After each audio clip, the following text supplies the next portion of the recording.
Hello friends, இன்றைக்கி நம்ம இந்த வீடியோவில் பார்லிமெண்ட் பற்றின சில விஷயங்களை பற்றி பார்க்கலாம். பார்லிமெண்ட் சிலர் வந்து நாடாளுமன்றம்னு சொல்லுவாங்க, சிலர் வந்து பாராளுமன்றம்னு சொல்லுவாங்க. ஸோ மூணுமே சேம் தான். உங்களை கன்ஃபியூஸ் பண்ணுறதுக்காக கொஸ்டின்ஸ் எப்படினாலும் கேட்கலாம். நாடாளுமன்றம்னாலும் பாராளுமன்றம்னாலும் பார்லிமெண்ட்னாலும் சேம் தான், கன்ஃபியூஸ் ஆகிக்காதீங்க.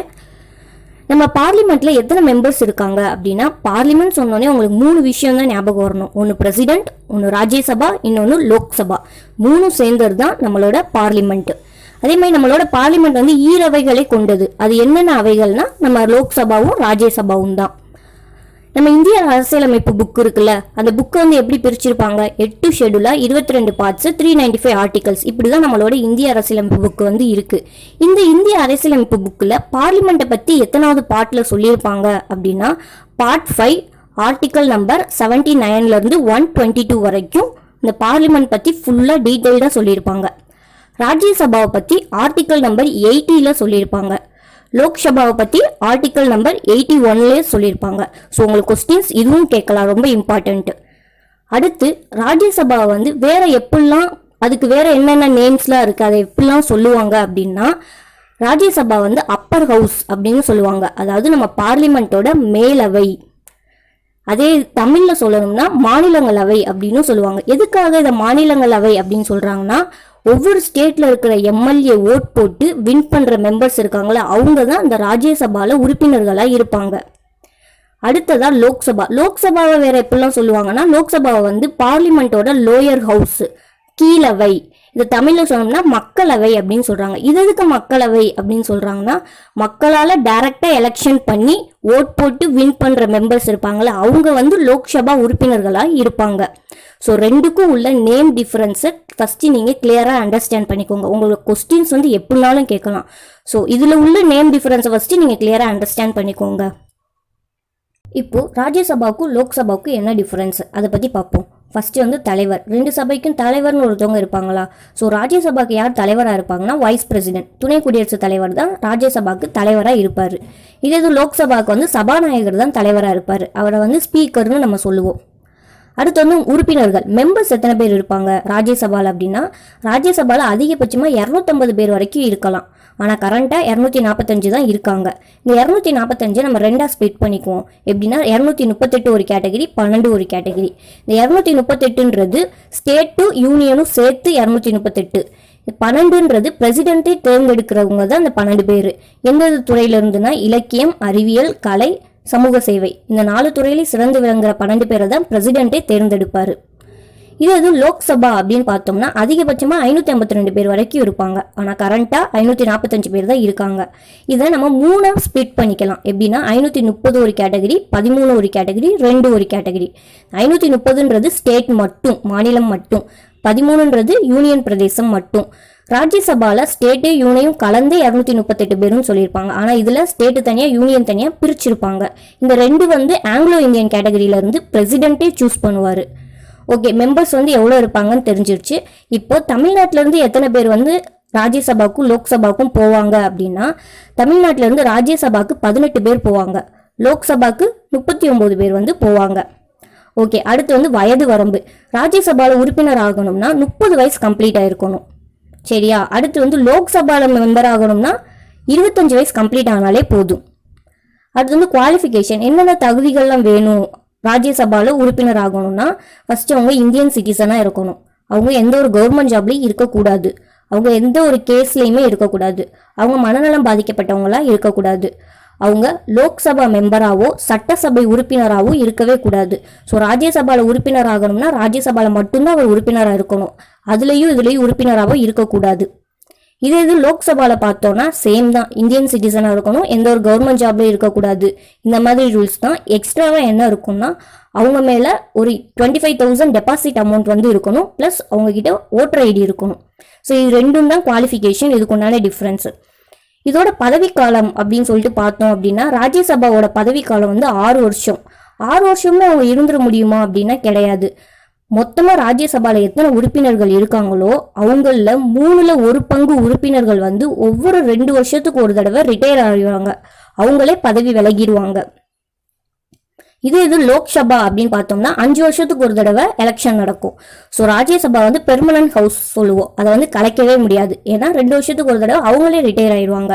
ஸோ அகெயின் வந்து மெம்பரை செலக்ட் பண்ணி எம்எல்ஏ வந்து செலக்ட் பண்ணி ராஜ்யசபாவுக்கு அனுப்பி வைப்பாங்க. இது லோக்சபா வந்து 5 வருஷத்துக்கு ஒரு தடவை வந்து சபை கலைஞ்சிக்கிட்டே இருக்கும். இதுதான் ராஜ்யசபாவுக்கும் லோக்சபாவுக்கும் உண்டான பேசிக் டிஃபரன்ஸ். ஸோ நீங்கள் பேசிக்ல ஸ்ட்ராங்காக இருந்தீங்கனாலே போதும். இதுல இருந்து தான் அடுத்து வர டாபிக்ஸ் எல்லாமே உங்களுக்கு கொஸ்டின்ஸ் ரிலேட்டடாக கேட்பாங்க. இப்போ பிரதமர் வந்து ஒரு சட்டம் கொண்டு வரலாம் அப்படின்னு சொல்லிட்டு சொல்றாரு. அப்ப பார்லிமெண்ட்ல ஃபர்ஸ்ட் தாக்கல் பண்ணுவாரு. அதை வந்து நம்ம மசோதா அப்படின்னு சொல்லிட்டு சொல்லுவோம். அந்த மசோதாவை ஃபர்ஸ்ட் லோக்சபா உறுப்பினர்கள் தான் வாங்கி பார்த்து கரெக்ஷன் பண்ணி எல்லாம் ஓகே பண்ணிடுவாங்க. ஓகே பண்ணதுக்கப்புறம் அதை ராஜ்யசபா உறுப்பினர்கள் கிட்ட கொடுப்பாங்க. ராஜ்யசபா உறுப்பினர்கள் வந்து 14 நாளுக்குள்ள அவங்க முடிவை வந்து சொல்லிடணும். இல்லை அவங்க எதுவுமே 14 நாளில் சொல்லலை அப்படின்னா லோக்சபா உறுப்பினர்கள் வந்து ராஜ்யசபா உறுப்பினர்கள் ஒப்புதல் கொடுத்ததா பிரசிடென்ட் கிட்ட டைரக்டா ரூலை பாஸ் பண்ணிடுவாங்க. ஸோ பிரசிடென்ட்டும் பார்த்து சைன் பண்ணிட்டு பிரதமர் கிட்ட கொடுத்துருவாங்க. பிரதமர் வந்து அதை மக்களுக்கு அவர் கீழே இருக்கிற ஆஃபீஸர்ஸ் மூலியமா மக்கள் கிட்ட அதை சட்டமாக கொண்டு போய் சேர்த்துருவாரு. ஸோ பிரசிடென்ட் கிட்ட சைன் வாங்குறதுக்கு முன்னாடி வரைக்கும் அது மசோதாவா இருக்கும். சைன் வாங்கினதுக்கு அப்புறம் அது சட்டமா மாறிடும். இன்கேஸ் ராஜ்யசபா உறுப்பினர்கள் வந்து இது வந்து இந்த ப்ராசஸ் வந்து ராஜ்யசபா உறுப்பினர்கள் 14 நாள்ல அவங்க முடிவு சொல்லலைன்னா எடுக்கப்படுற ஒரு ப்ராசஸ். இது அவங்க எதுவும் சஜஷன் திருத்தம் சொல்றாங்க அப்படின்னா அந்த அதுல இருக்கிற எதுவும் திருத்தம் எதுவும் சேஞ்ச் பண்ணணும் அவங்களோட ஒப்பீனியன் எதுனாலுமே 6 மாசத்துக்குள்ள அந்த முடிவை எடுத்து முடிச்சிடணும். 6 மாசத்துக்கு மேல அந்த சட்டத்தை வந்து இழுத்தடிக்க கூடாது.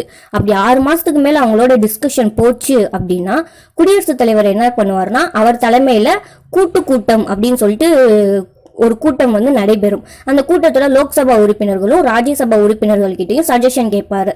உங்க சஜஷன் என்ன, உங்க ப்ராப்ளம் என்ன அப்படின்னு சொல்லிட்டு கேட்டுட்டு அவர் வந்து ஒரு முடிவெடுப்பாரு. இது ஒரு ப்ராப்ளம்.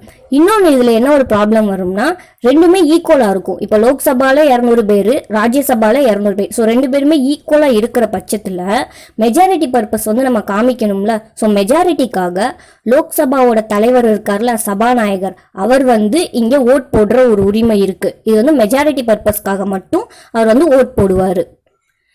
இந்த ப்ராசஸ் எல்லாமே சென்ட்ரல் வைஸ் நடக்கும். இது ஸ்டேட் நம்ம தமிழகம் அப்படின்னு சொல்லிட்டு பார்க்கும்போது சேம் டிக்டோ அதே மாதிரி தான். என்ன நேம் மட்டும் தான் சேஞ்ச் ஆகும். அங்க பார்லிமெண்ட்னா இங்க சட்டமன்றம், அங்க பிரதமர்னா இங்க சிஎம், அங்க லோக்சபா ராஜ்யசபான்னு 2 சபைகள் இருந்துச்சு. இங்க ஒண்ணே தான் சட்டசபை. அங்க வந்து பிரசிடென்ட் சொல்லுவாங்க, இங்க வந்து கவர்னர். அதே மாதிரி தான் சிஎம் வந்து ஒரு சட்டத்தை கொண்டு வரனா சட்டசபையில தாக்கல் பண்ணிட்டு கவர்னர்கிட்ட சைன் பண்ணிட்டு மறுபடியும் சிஎம்கிட்ட போகும். அவர் வந்து மக்கள் கிட்ட கொண்டு போயிடுவாரு. இதே ப்ராசஸ் தான். ப்ராசஸ் எல்லாமே சேம் தான், நேம் மட்டும்தான் மாறும். ஸோ நல்லா கிளியரா அண்டர்ஸ்டாண்ட் பண்ணிக்கோங்க. அடுத்து சின்னதா ஒரு செலெக்ஷன் ப்ராசஸ் பத்தி பார்ப்போம். அதாவது யாரெல்லாம் யாரை தேர்ந்தெடுக்கிறாங்க அப்படின்னு. இப்போ நம்ம வந்து ஒரு சிஎம்ஐ தேர்ந்தெடுக்கிறோமா அப்படின்னா இல்லை, நம்ம வந்து ஒரு எம்எல்ஏவை தேர்ந்தெடுக்கிறோம். அவங்களுக்குள்ள யார் மெஜாரிட்டி அதிகமாக இருக்காங்களோ அவங்க தான் சிஎம்மா செலக்ட் ஆகுறாங்க.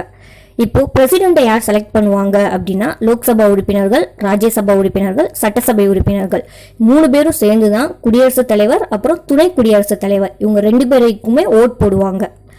அதே மாதிரி கவர்னரை யார் செலக்ட் பண்ணுவாங்க அப்படின்னா பிரசிடென்ட் குடியரசுத் தலைவர் தான் செலக்ட் பண்ணுவாரு. இந்த ராஜ்யசபாவுக்கும் சரி லோக்சபாவுக்கும் சரி இவங்க 2 பேரையும் ஓட் போடுறது மட்டும்தான் இவங்க ஒர்க்னா அப்படின்னா இல்லை.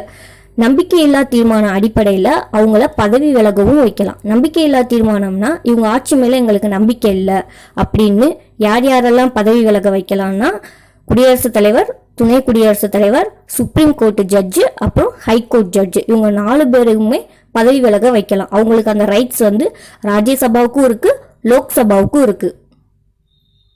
இப்போ எல்லா மசோதாவுமே 2 அவைகள்லையும் கண்டிப்பா ஒப்புதல் வாங்கணுமா அப்படின்னு கேட்டா கண்டிப்பா 2 அவைகள்லையுமே எல்லா மசோதாவுமே ஒப்புதல் வாங்கணும். ஒரே ஒரு மசோதாவை தவிர, அது என்னன்னா நிதி மசோதா. நிதி மசோதா மட்டும்தான் ராஜ்யசபாட்ட ஒப்புதல் வாங்க தேவையில்லை. நம்ம ராஜ்யசபாவை வந்து பெர்மனன்ட் ஹவுஸ் அப்படின்னு சொல்லிட்டு சொல்லுவோம். ஏன்னா 6 வருஷம் பதவி காலம், அதில் 3ல் 1 பங்கு மெம்பர்ஸ் வந்து 2 வருஷத்துக்கு ஒரு தடவை அவங்களே ரிட்டையர் ஆயிடுவாங்க. அதனால அது வந்து பெர்மனன்ட் ஹவுஸ். லோக்சபா வந்து 5 வருஷத்துக்கு ஒரு தடவை கலைப்பாங்கல்ல. ஸோ அந்த 5 வருஷத்துக்கு ஒரு தடவை குடியரசுத் தலைவரை கலைச்சிட மாட்டார். பிரதமரோட கலந்து ஆலோசிச்சு தான் அந்த சபையை வந்து 5 வருஷத்துக்கு ஒரு தடவை கலைப்பாங்க. இப்போ எலெக்ஷன் ப்ராசஸ் ராஜ்யசபாவில் எப்படி நடக்கும்னா இன்டைரக்டா நடக்கும். ஏன்னா எம்எல்ஏ தான் செலக்ட் பண்ணி அந்த கேண்டிடேட் தான் ராஜ்யசபா மெம்பருக்கு அனுப்பி வைக்கிறாங்க. ஸோ அதை வந்து எப்படி நம்ம தமிழில் சொல்லுவாங்கன்னா மறைமுக தேர்தல் முறை. இதன் அடிப்படையில் நடக்குது ஒற்றை மாற்று விகிதாச்சாரம். ஸோ இதன் அடிப்படையில் தான் மறைமுக தேர்தல் முறை ராஜ்யசபாவில் நடக்குது. இது லோக்சபா எடுத்துட்டோம்னா நேரடி தேர்தல் முறை. ஏன்னா நாமளே டைரக்டா எலெக்ட் பண்ணி ஓட் போட்டு அந்த மெம்பர்ஸை தான் லோக்சபாவுக்கு அனுப்பி வைக்கிறோம். எதன் அடிப்படையில்? தேர்தல் ஆணையம் தான் இதை நடத்துகிறாங்க. ஸோ அவங்க நடத்துறதுக்கு அடிப்படையில் இந்த தேர்தல் முறை நடக்குது. ஓகே, இதெல்லாம் கிளியர் ஆயிடுச்சு. இப்போது தமிழ்நாட்டிலேருந்து 18 பேர் ராஜ்யசபாவுக்கு போகிறாங்க, 39 பேர் லோக்சபாவுக்கு போகிறாங்க.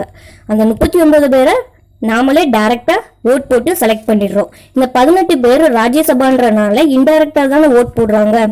இன்டைரக்டாக எப்படி செலக்ட் பண்ணுறாங்க அப்படின்றத ஒரு சின்ன கேல்குலேஷன் மூலியமாக பார்ப்போம். இப்போ தமிழ்நாட்டில் வந்து மொத்தம் 234 தொகுதி. அப்போ டிவைடட் பை 18, ஏன்னா 18 பேரை தான் நம்ம இங்கேருந்து அனுப்ப போகிறோம். அப்போ 234 டிவைடட் 18 போட்டால் 13. அப்போது ஒவ்வொரு 13 எம்எல்ஏக்கும் ஒரு எம்பின்றது மெம்பர் ஆஃப் பார்லிமெண்ட், அதாவது அந்த உறுப்பினர்கள், லோக்சபா ராஜ்யசபா உறுப்பினர்கள். இப்போது தமிழகத்தில் மெஜாரிட்டியாக இருக்கிற 2 கட்சியை மட்டும் எக்ஸாம்பிளுக்கு எடுத்துக்குவோம். ஏடிஎம்கே, டிஎம்கே. ஏடிஎம்கே வந்து ஒரு 100 வச்சுருக்காங்க, டிஎம்கே வந்து ஒரு 80 வின் பண்ணியிருக்காங்க. அப்போது 100 டிவைடட் பை 13 எவ்வளோ? 7. அடுத்து டிஎம்கேக்கு 80 டிவைடட் பை 13 எவ்வளோ? 6. அப்போது ஏடிஎம்கேல 7, டிஎம்கேல 6, ப்ளஸ் அது போக சின்ன சின்ன கட்சிகள், வேற கட்சிகள் இருக்குங்கள. ஸோ இது எல்லாத்தையும் கவுண்ட் பண்ணி மொத்தமாக 18 பேர் வந்துருவாங்க.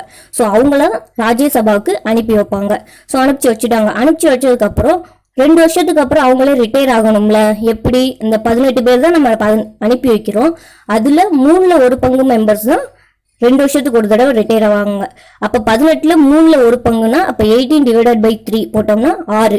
அப்போ இந்த 6 பேர் வந்து 2 வருஷத்துக்கு ஒரு தடவை ரிட்டையர் ஆகிட்டு மறுபடியும் இந்த 6 பேரை செலக்ட் பண்ணுவாங்க. அது எப்படி அப்படின்னா, இப்போ மறுபடியும் 234, அப்போ டிவைடட் பை 6 போட்டால் 39. அப்போது ஒவ்வொரு 39 எம்எல்ஏக்கும் ஒரு எம்பி போவாங்க. இப்போ அதே ஏடிஎம்கே எடுத்துக்கோம். ஏடிஎம்கேல 100, அப்போ டிவைடட் பை 39னா 2. டிஎம்கே 80 டிவைடட் பை 39னா 2. அப்போ 2 ஏடிஎம்கே, 2 டிஎம்கே, ப்ளஸ் அப்புறம் அடுத்தடுத்து வேற கட்சி. ஸோ இப்படி மொத்தமாக 18 பேர் வந்துருவாங்க. இல்லை 18 பேர் வரல, 17 பேர் தான் வந்திருக்காங்க, ஒருத்தர் குறையிறாங்க அப்படின்னா மெஜாரிட்டியாக எந்த கட்சி இருக்காங்க? இப்போ இங்கே வந்து எக்ஸாம்பிளுக்கு ஏடிஎம்கே இருக்காங்க. ஸோ அவங்களிருந்து ஒரு ஆளை செலக்ட் பண்ணி மொத்தம் 18 பேரை ராஜ்யசபாவுக்கு அனுப்பி வைப்பாங்க. ஸோ இப்படி தான் ராஜ்யசபாவில் இன்டைரக்ட் எலெக்ஷன் ப்ராசஸ் நடக்குது. பார்லிமெண்ட்ல 3 கூட்டத்தொடர் மட்டும் நடக்கும். அது என்னன்னா பட்ஜெட் கூட்டத்தொடர், மழைக்கால கூட்டத்தொடர், குளிர்கால கூட்டத்தொடர். பட்ஜெட் கூட்டத்தொடர் எப்போ நடக்கும்? பிப்ரவரி டு மே வரைக்கும். மழைக்கால கூட்டத்தொடர் ஜூலை டு செப்டம்பர் வரைக்கும். குளிர்கால கூட்டத்தொடர் நவம்பர் டு டிசம்பர் வரைக்கும். 3 கூட்டத்தொடர் தான் பார்லிமெண்ட்ல நடக்கும். இதுல இடைக்கால பட்ஜெட் அப்படின்னு ஒன்று சொல்லுவாங்க. அது எப்போ நடக்கும்னா, தேர்தல் எந்த வருஷம் நடக்குதோ அப்போ இடைக்கால பட்ஜெட். இது எதுக்குன்னா, தற்காலிகமா ஒரு ப்ராசஸ்க்காக இந்த பட்ஜெட் வந்து செய்வாங்க. ஏன்னா அது தற்காலிகமா போட்டுட்டு அடுத்த எலெக்ஷன்ல யார் வின் பண்றாங்களோ அவங்க வந்து புது வேற பட்ஜெட் வந்து அறிமுகப்படுத்துவாங்க. ஸோ அதனாலதான் இது இடைக்கால பட்ஜெட் அப்படின்னு சொல்லிட்டு சொல்லுவாங்க. ஓகே ஃப்ரெண்ட்ஸ், ஃபைனலாக பார்லிமெண்ட்டில் என்னென்ன ப்ராசஸ்லாம் நடக்குது, லோக்சபானா என்ன, ராஜ்யசபானா என்ன, இந்த மாதிரி டீட்டெயில்டாக இந்த வீடியோ மூலியமாக உங்களுக்கு கிடச்சிருக்கும்னு நான் நினைக்கிறேன். ஸோ இது எல்லாமே ஒரு பேசிக் தான். ஸோ பேசிக்கான ஒரு சில விஷயங்களை நீங்கள் கற்றுக்கிட்டீங்கன்னா இது ரிலேட்டடாக தான் அடுத்து வந்து கொஸ்டின்ஸ் எல்லாம் கேட்பாங்க. ஸோ இது ரிலேட்டடாக வர டாபிக்ஸ் எல்லாமே ஈஸியாக நீங்கள் அண்டர்ஸ்டாண்ட் பண்ணுறதுக்கு இந்த பேசிக் வந்து ரொம்பவே ஹெல்ப்ஃபுல்லாக இருக்கும். ஸோ முடிஞ்ச அளவுக்கு பேசிக்கில் நீங்கள் ஸ்ட்ராங்காக இருக்கிறதுக்கு ட்ரை பண்ணுங்கள். ஃபைனலாக இந்த வீடியோ பிடிச்சிருந்துச்சுன்னா லைக் பண்ணுங்கள், கமெண்ட் பண்ணுங்கள், ஷேர் பண்ணுங்கள். இதே மாதிரி இன்னும் அதிகமான வீடியோஸ் தெரிஞ்சுக்க மறக்காமல் இந்த ஷைன்வே மெட்டீரியல்ஸ் சேனலுக்கு சப்ஸ்கிரைப் பண்ணிடுங்க. All the best.